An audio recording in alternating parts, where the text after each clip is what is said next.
Here we are at the start of turn 7 of the Korean War. It's a winter turn and there's also Chinese intervention, so the UN can only have 3 air units on close air support, so they're now down to 6 points of adjustment on the CRT in 1 point parcels. They were up to like 15 or 16 before, and they were using that. They have decided to interdict here, in here and here, so sails here. So what that means is that I need some more markers to remind me. So we have road interdiction all the way in this province, and this one here. So this one's intended to interdict. Effectively it means it's 1 movement points to move along the roads instead of a half for the North Koreans. So we're trying to slow them down.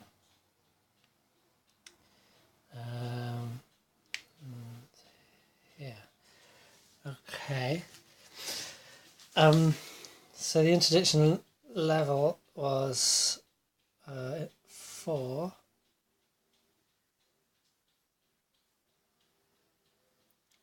I can't remember what that means again. I keep forget some of these details. It's not a complicated game, but there's just quite a few little things in it. Oh yeah, of course. So we subtract that from the supply for the depots, but it's irrelevant because the North Koreans don't worry about depots with Chinese intervention in force. But this is important, the air interdiction. Hang on.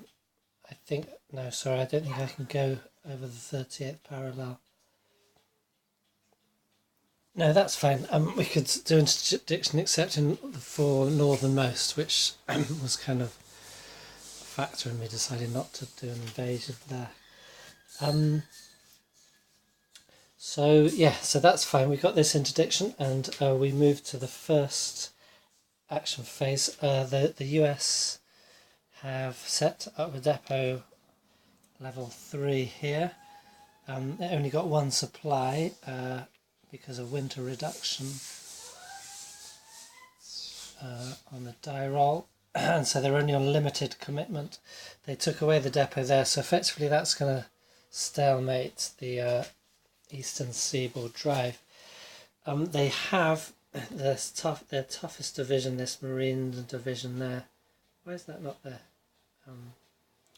In reserve, that is slated for invasion here to head for Pyongyang.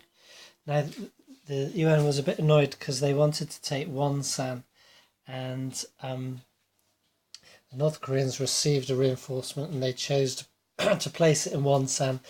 I rolled the die to see. I thought they probably would, but there was a chance they might put it here. But it's sensible there because they know that the UN are going to want to be amphibiously invading, so they can defend against this better.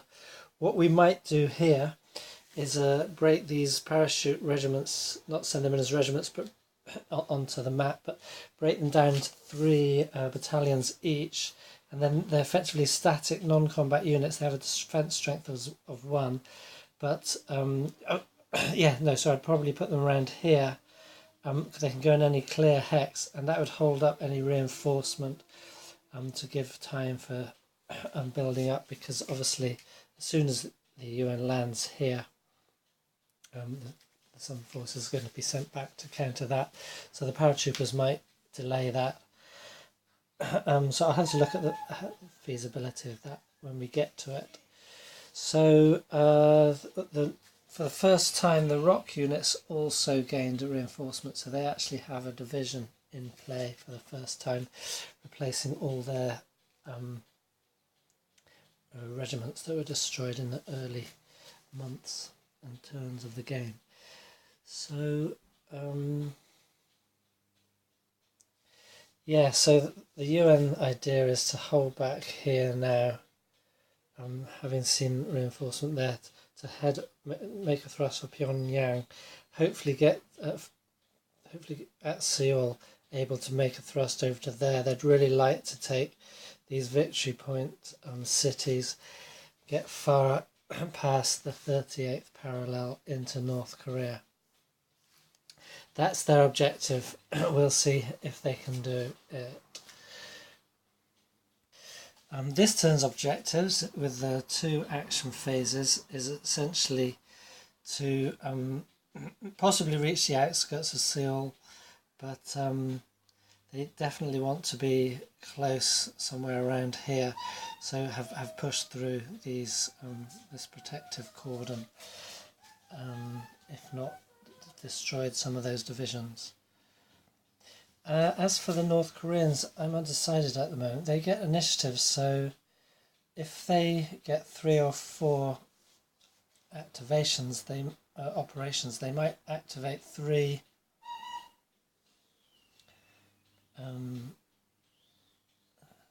of these straight away and send them to send a backstop here.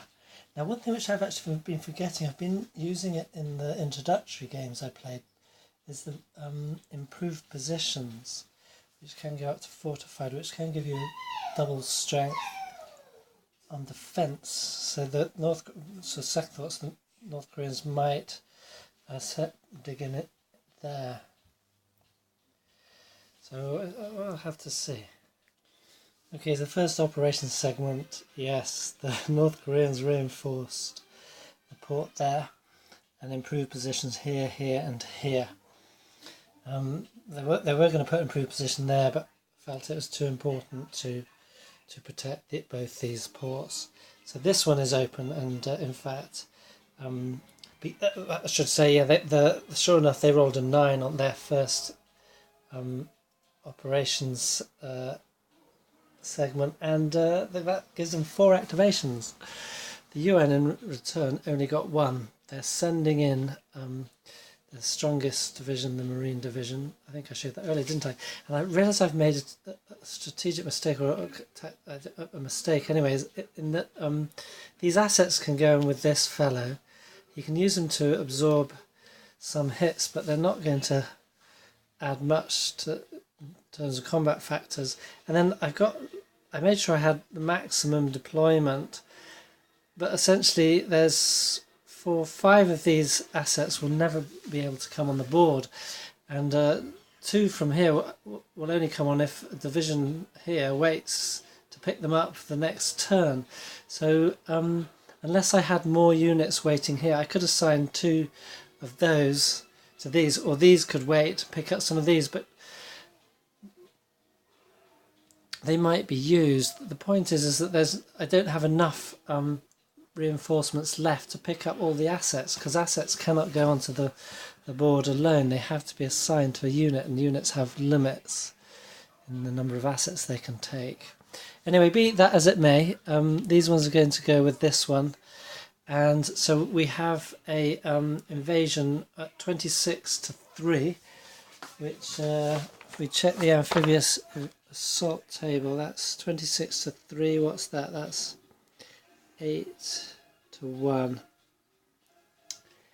Roll the die. We get a 9, so that's going to be fine. 8-1 on the 9 column is a D2.